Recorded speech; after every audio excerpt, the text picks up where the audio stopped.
Romanos, capítulo 4, verso 1. Todo mundo achou? Romanos, capítulo 4, verso 1. Diz assim: que, pois, diremos ter alcançado Abraão, nosso pai, segundo a carne? Porque se Abraão foi justificado por obras, ele pode se gloriar, porém não diante de Deus.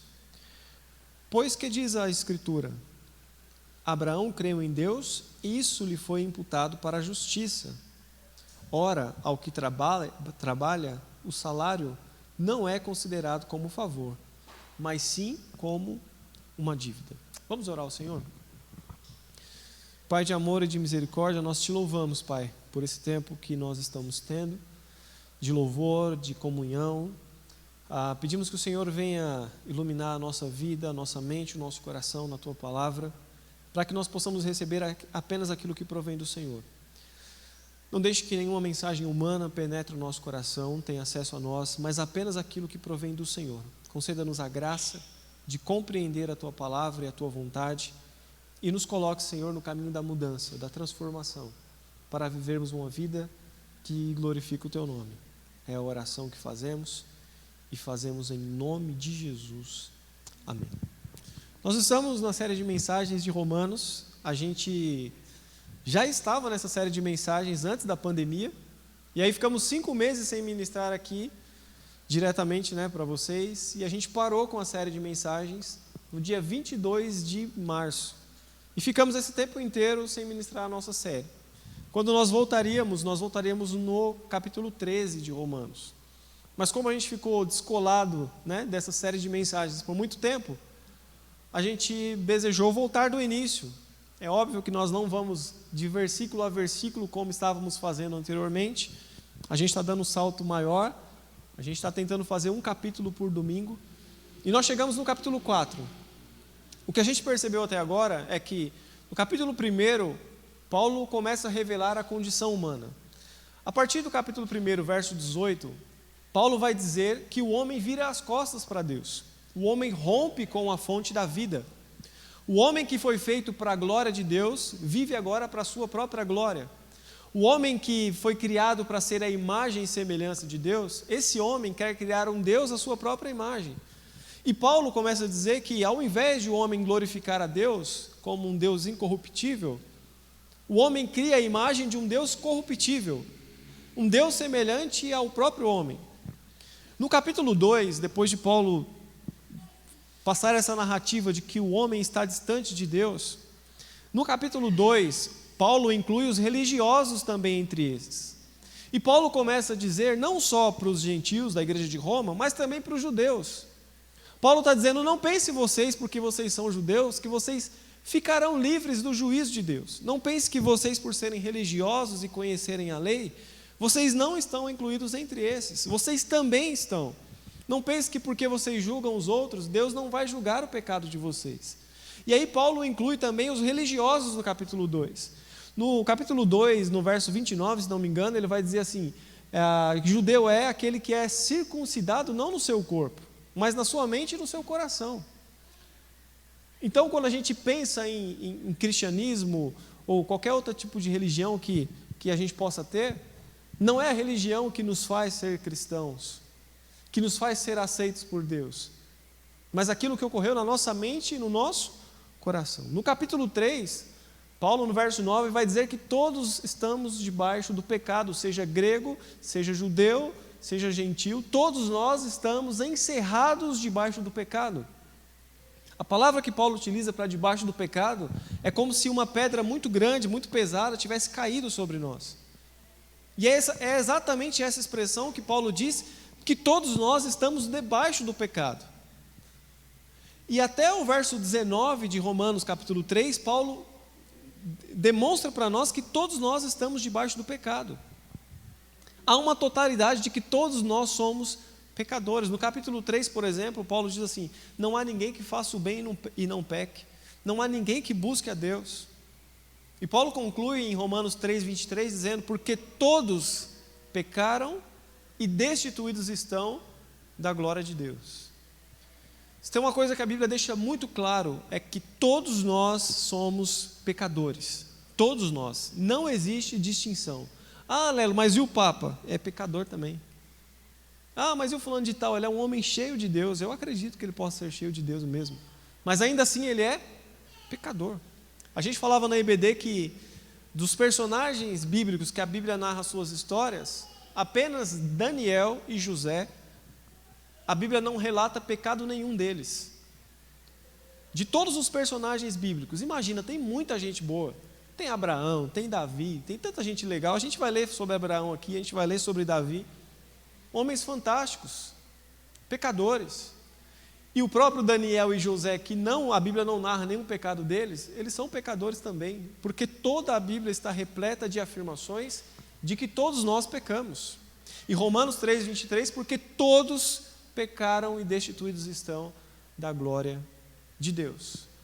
E aí quando Paulo encerra todos nós debaixo do pecado, ele começa a revelar então a justiça de Cristo. No Romanos 3:26, ele vai dizer que Jesus Cristo é o justo e o justificador. É aquele que exerce a sua justiça e é aquele que justifica todo aquele que nele crê. E quando chega no verso 4, Paulo vai falar sobre Abraão e a maneira como Abraão passa a ser justificado diante de Deus. E é muito interessante porque ele começa dizendo que Abraão, ele foi justificado porque creu em Deus e não pelas suas obras. Paulo vai dizer aí no verso 2 que, porque se Abraão foi justificado por obras, ele poderia se gloriar, mas não diante de Deus. Você pode se gloriar, mas não diante de Deus. Por que Paulo está dizendo que Abraão poderia se gloriar, mas não diante de Deus? Porque Gênesis 15:6 vai dizer que Abraão creu em Deus e isso foi-lhe imputado como justiça. O que Paulo está dizendo é: o que justificou Abraão não foi o que ele fez, mas foi porque ele creu. É pela fé que nós somos justificados, é isso que Paulo está falando. E Paulo está dirigindo aqui a uma igreja que, apesar de estar em Roma, tinham muitos judeus. Muitos judeus congregavam na igreja de Roma. E Paulo está dizendo assim: se eu convencer esses caras que o pai deles, Abraão, foi alguém que não foi justificado por aquilo que ele fez, como era comum todos crerem, que Abraão foi justificado porque saiu da terra, porque foi para um lugar distante, porque obedeceu. E Paulo está falando assim: não foi por isso que Abraão foi justificado. O que Paulo está tentando nos dizer é que não foram as obras que justificaram Abraão, não foi aquilo que ele fez. E Paulo ainda diz: se foi aquilo que ele fez, ele poderia se gloriar diante dos homens, mas não diante de Deus, porque a própria Bíblia diz que foi porque ele creu que ele foi justificado. A gente pode se gloriar por muitas coisas que a gente faz, aqui na terra e talvez diante dos homens. Talvez se eu falar aqui para você o quanto que eu oro, você vai falar assim: nossa, Lero, você ora bastante, hein? E aí talvez eu possa até me gloriar, falar assim: nossa, eu oro muito, né? Mas não diante de Deus. Porque não se trata disso, do quanto você ora, do quanto você faz, do quanto você se empenha. Não é disso que a Bíblia está falando. É interessante, por exemplo, que no contexto da salvação, todo o mérito que a gente acha ou que a gente pensa ter é lançar Deus para fora da nossa vida. Qualquer mérito de salvação que você imagina ter, que você faça para alcançar a salvação, é lançar Deus para fora da sua vida. Porque não existe nada que você possa fazer que seja maior do que a justiça de Cristo na cruz. Você acha que pelo quanto você ora, você é alguém melhor que a outra pessoa porque você tem essa prática? Óbvio que não. Porque não é isso que você faz que melhora a sua posição diante de Deus. Não é isso que você faz que torna você uma pessoa melhor diante de Deus. Não é. Não é pelo quanto que você ora, nem pelo quanto que você se empenha ou que vem tocar aqui no Ministério de Louvor. Eu tenho um dó no Ministério de Louvor, né, que a gente chega aqui 3 horas da tarde, a gente canta, tem uma pausa, canta, né, ô Michel? Fica aqui rouco já na hora do louvor. E aí, né, a gente ainda erra as músicas ainda, Jesus. Mas não é por isso que a gente se torna melhores diante de Deus. Não é por nada daquilo que a gente faz. Quando você quer se sentir aceito por Deus, quando você quiser se sentir que Deus te ama, não olha para aquilo que você faz. Olhe para a cruz de Jesus Cristo. Nele você é totalmente aceito. Ele agrada de ver você com a sua fé voltada exclusivamente para a obra de Cristo na cruz. Ele se agrada disso, de ver que o teu coração está inclinado apenas para a justiça da cruz de Cristo. Paulo vai dizer ainda no verso 4 de Romanos capítulo 4: ora, ao que trabalha, o salário lhe é considerado como, não é considerado como favor, e sim como dívida.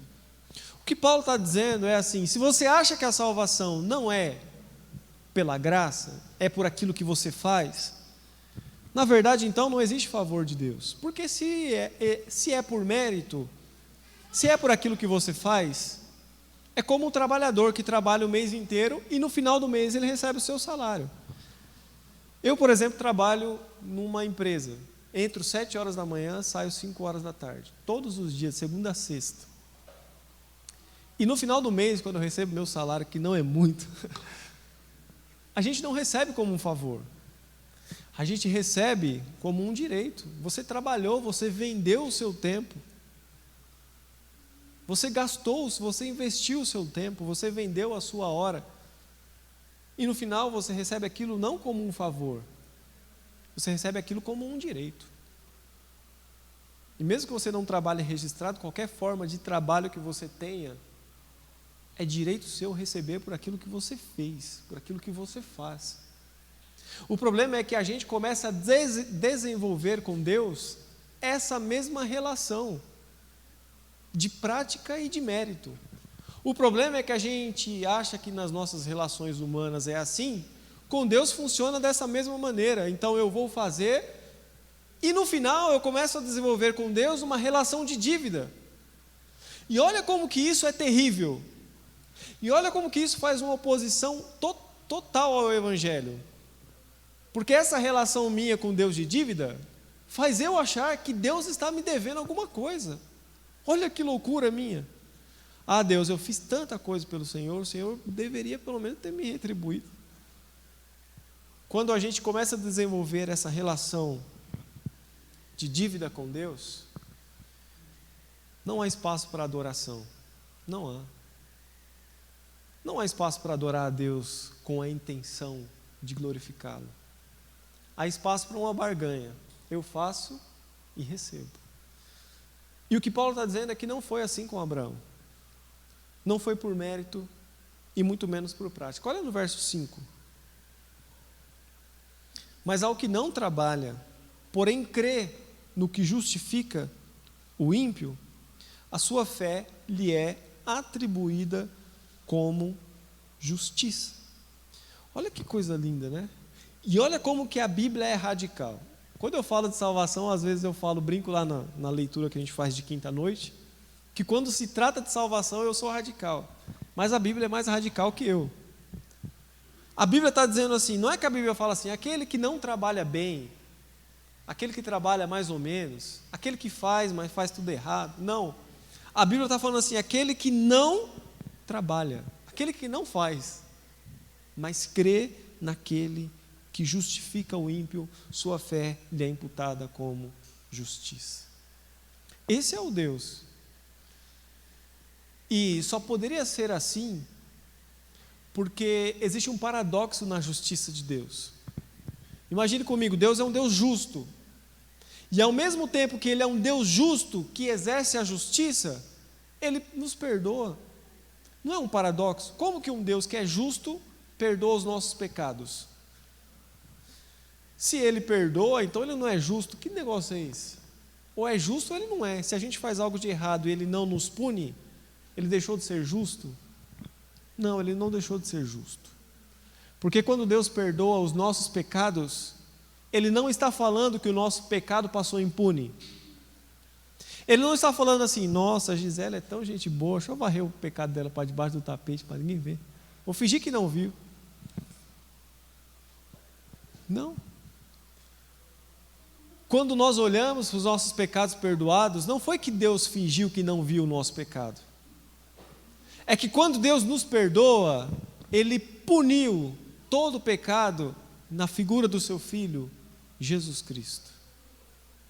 A justiça de Deus é essa que é feita em amor, por isso que Ele consegue nos perdoar sem deixar de ser justo, porque houve um justo de verdade que morreu em nosso lugar.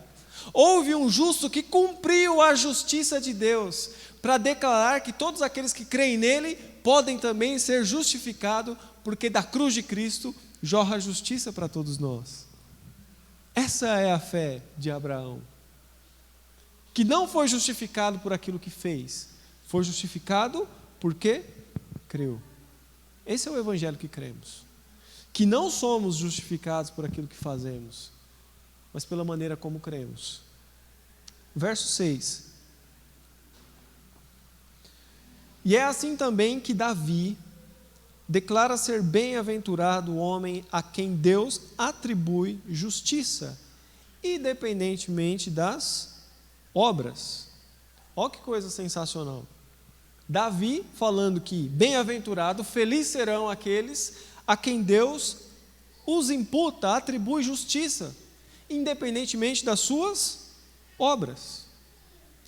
E quando a gente desenvolve com Deus uma relação que depende de nós, essa relação é furada.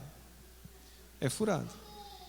Se eu falar para você hoje aqui, você pode ser salvo, mas vai depender das suas boas atitudes. Você vai agora começar a viver uma vida boa, e dependendo da capacidade de ser bom, quando chegar lá no céu, Deus vai deixar você entrar ou não. Aí você saiu daqui com essa palavra no seu coração, tem que ser uma pessoa boa, porque quando chegar lá no céu, Deus vai me avaliar para ver se eu posso entrar ou não. Eu duvido que, se você for sincero consigo mesmo, você vai chegar no céu achando que você não foi alguém bom o suficiente. E você vai viver o resto da sua vida com medo, com culpa e com angústia. Angústia de não atingir o padrão de Deus, angústia de ser reprovado por Deus, angústia de não ser aceito por Ele. Eu vim num ambiente religioso, e eu dormia até de calça, porque se Jesus vier, e eu tivesse de short, eu ficava na hora. Mas sabe que tipo de mensagem é essa? É a mensagem que diz, depende de você. Então, Michel, se você for uma pessoa boa mesmo, fizer tudo certinho, aí você vai ser salvo. E aí você fica imaginando você chegando diante de Deus, e Deus falando assim, deixa eu ver, Leno, se você está bom ou não. E você falando assim, não estou, velho. Se você olhar mesmo aí, você vai ver que eu não estou bem. Não olha muito não, que vai ter umas coisas aí feias, hein? A gente nunca vai se sentir bem diante de Deus. Sabe qual é a segurança daqueles que entenderam que a salvação é simplesmente pela fé, unicamente pela fé em Cristo? É a certeza que, independente do que a gente faça, nós fomos justificados por Cristo Jesus. E eu não estou aqui dando um salvo-conduto para você falar assim, então eu posso viver uma vida de pecado. Não, não é isso. Mas aqueles que são salvos e entenderam a justiça, não querem mais viver uma vida de pecado. Querem viver para a glória de Deus. Entenderam que, mesmo não sendo o que fazem que justifica, eles querem fazer para agradar a Deus e para ser testemunho da presença de Deus no mundo. É por isso que fazemos. A única maneira de Deus salvar o homem era pela sua graça, porque qualquer outra tentativa humana de salvação seria falha. Imagine Deus falando assim, como que eu vou salvar o homem? A única maneira de Deus salvar o homem é pela sua graça. Por que graça? Porque depende de Deus. Porque se dependesse de nós, nenhum de nós seríamos salvos. Então qual é a única maneira de Deus de fato salvar o homem? Garantir que o homem realmente será salvo? Através da graça dele, através do amor dele, da justiça dele.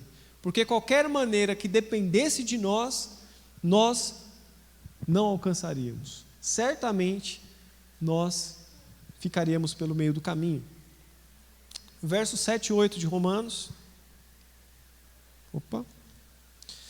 Bem-aventurado aqueles cujas iniquidades são perdoadas e cujos pecados são cobertos. Bem-aventurado o homem a quem o Senhor jamais imputará pecado. Olha que coisa linda que Davi fala.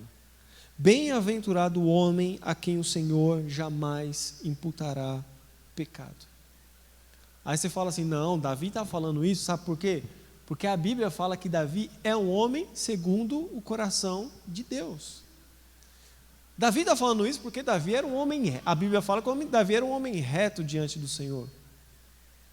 É por isso que por isso que Davi está falando isso. Mas se você for analisar mesmo a vida de Davi, Davi não era essa florzinha que todo mundo narra, não. Tem uma pregação que eu ouvi há um tempo atrás, e o autor falou assim, se você excluir da Bíblia quem já matou alguém, muita gente boa que você considera já estaria de fora. Davi era um homem com as mãos sujas de sangue. A própria Bíblia vai dizer que Davi derramou muito sangue.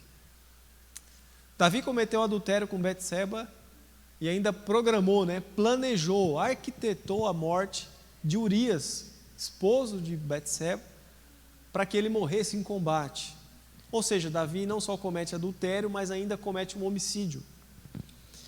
É desse cara que ele está falando assim, bem-aventurado, felizes serão aqueles em que o Senhor não imputa pecado. E aí você fala assim, Deus é injusto então que não puniu Davi. Não. É porque nunca dependeu de Davi. Deus não foi injusto quando Ele não cobrou de você o seu pecado. Porque na verdade Ele está dizendo, não depende de você.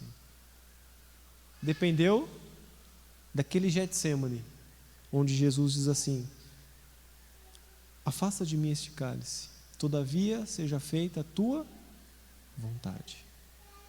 E Jesus sai dali fortalecido, para no dia seguinte subir na cruz, abrir os seus braços e morrer pelos nossos pecados. Dependeu dessa justiça, para que nós fôssemos salvos. Então já não depende daquilo que a gente faz, seja de bom ou seja de ruim, mas simplesmente de Deus em demonstrar a sua misericórdia para com todos. Tem um texto de Romanos 9 que causa muita polêmica, que fala assim, Deus vai ter misericórdia de quem Ele quiser, e de quem Ele não quiser, Ele não vai ter misericórdia, porque não depende de quem quer e nem de quem corre, mas depende de Deus.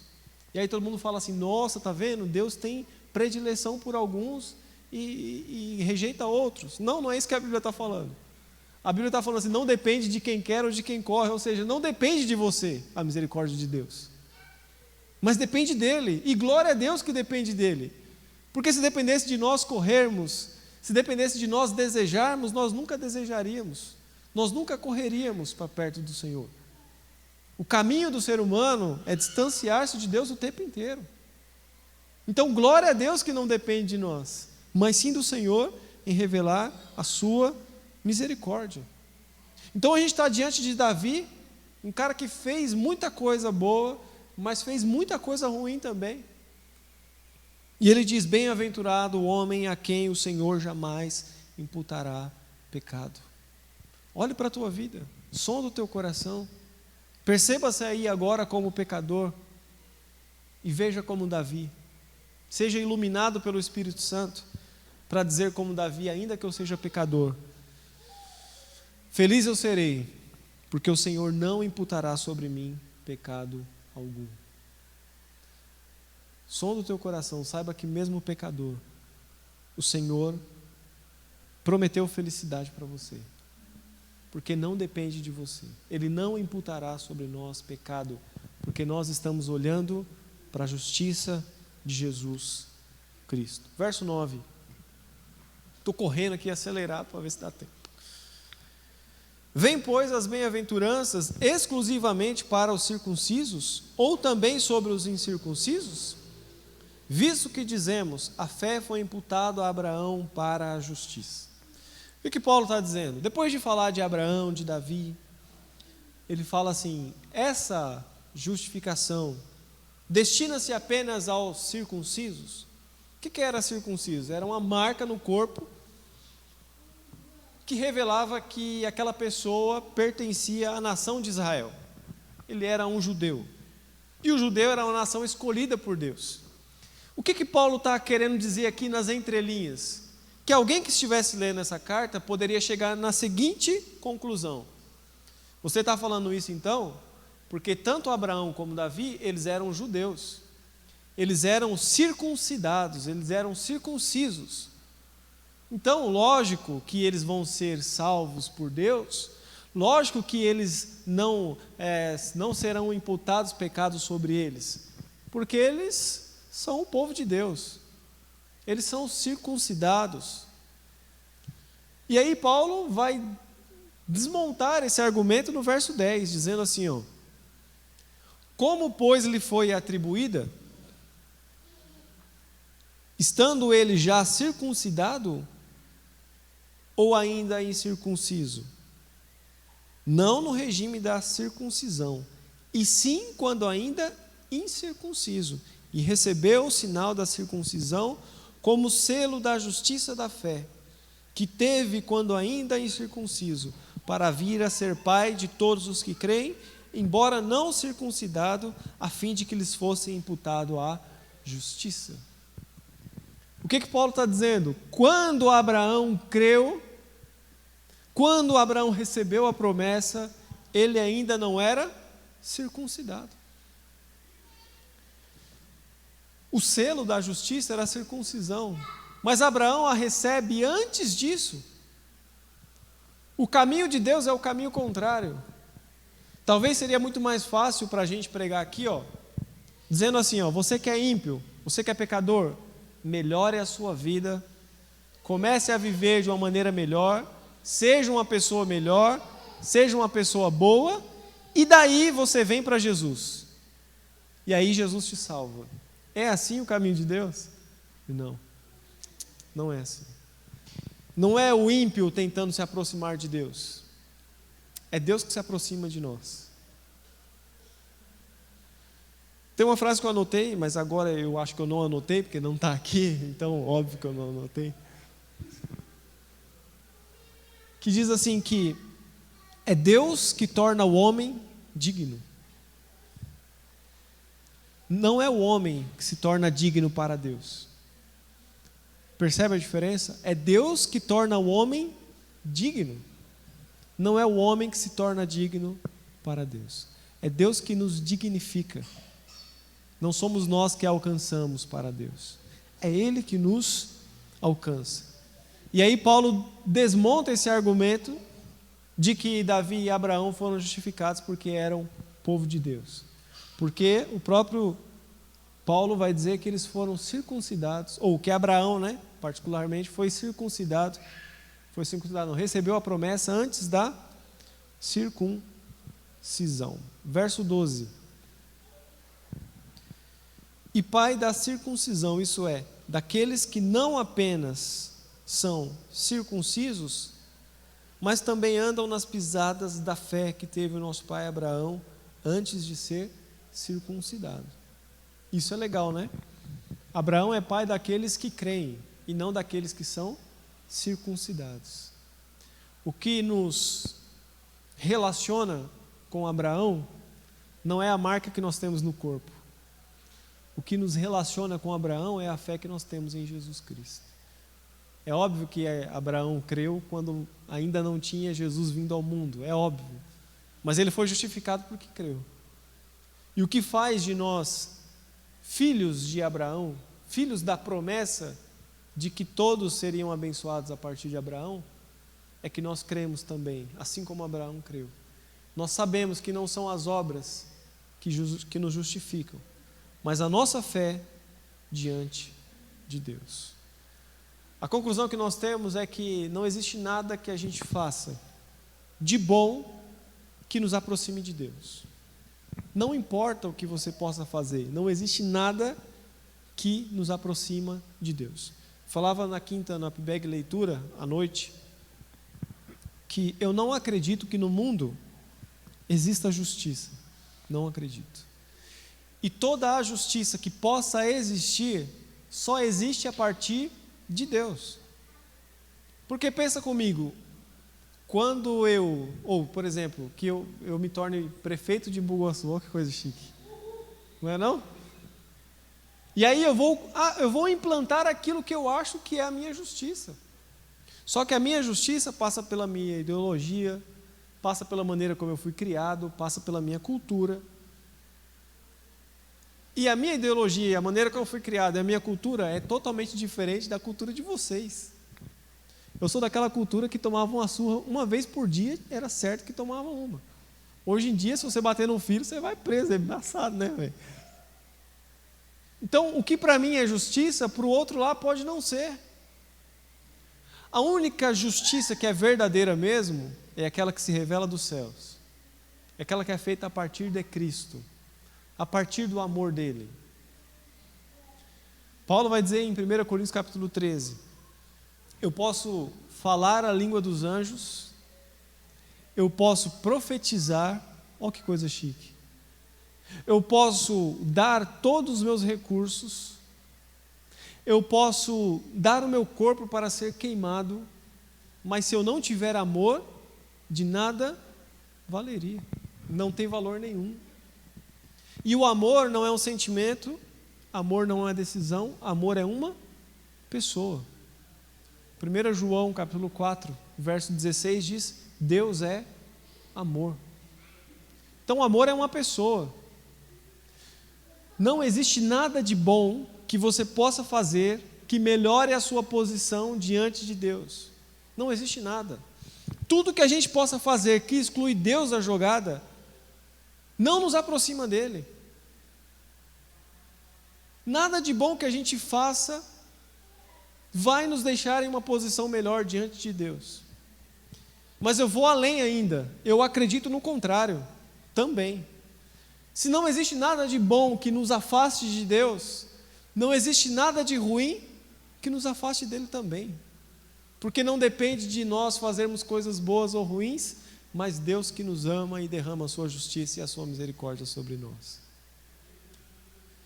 Essa é a palavra que Paulo vai dizer que para alguns é loucura, mas para nós que cremos é poder de Deus e salvação.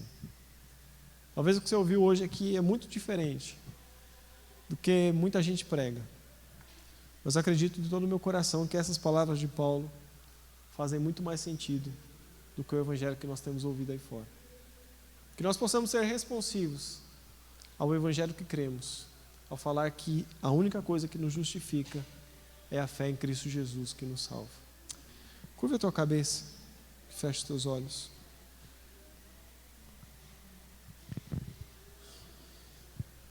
Gostaria de convidar o louvor aqui à frente já. Eu queria orar pela tua vida. Eu queria orar para que você compreenda essa mensagem divina de Deus no teu coração e na tua mente.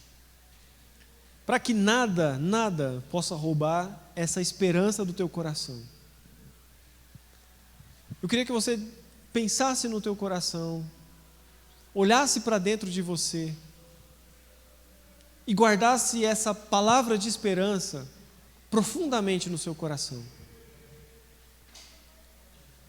De que você será feliz não por aquilo que você faz, nem pelas suas práticas.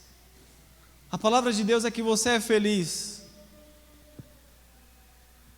porque Ele te justifica, porque você crê naquele que te salva. E que essa esperança te dê uma certeza inabalável no teu coração. Uma felicidade plena de que você vai viver o resto dos seus dias nessa terra, sabendo que nada pode roubar essa esperança de você, nem você mesmo. Porque não depende de você, mas do nosso Deus amoroso. Senhor, nós te louvamos, Deus, e te damos graça. Pedimos, Senhor, que a tua palavra penetre o mais profundo do nosso coração e permaneça em nós apenas aquilo que foi inspirado, iluminado pelo teu Espírito. Que qualquer palavra humana que esteja em desacordo com a tua palavra, Senhor, pela tua misericórdia, não deixe que fique no nosso coração. Lance fora. mas que permaneça em nós apenas aquilo que foi inspirado pelo Teu Espírito. Que a gente possa compreender o Evangelho e viver esse Evangelho de uma maneira em que tudo aquilo que a gente possa fazer possa ser revertido em glória ao Senhor, porque tudo é para o Senhor e é através do Senhor. A gente não faz porque somos melhores ou porque somos capazes, é porque pela fé nós podemos nos mover, é porque nós cremos na justiça da cruz do Calvário, é porque nós vivemos agora para a Tua glória, nós vivemos agora para o Teu louvor. Então não nos deixe, Senhor, fazermos para melhorar a nossa posição diante do Senhor, porque tudo que podia nos melhorar diante do Senhor já foi feito na cruz. Tudo aquilo que podia ser feito de justiça, Jesus já realizou, e não existe nada que a gente possa fazer que seja maior do que Cristo fez. É a oração que fazemos, Senhor, e nós cremos nos méritos da cruz, nós cremos nos méritos de Jesus Cristo, ao abrir os seus braços e dizer está consumado, que nós possamos ter em nosso coração essa realidade de que tudo foi pago, toda a justiça foi exercida na cruz de Cristo. É a oração, Senhor, que fazemos, e fazemos em nome de Jesus. Amém. Amém.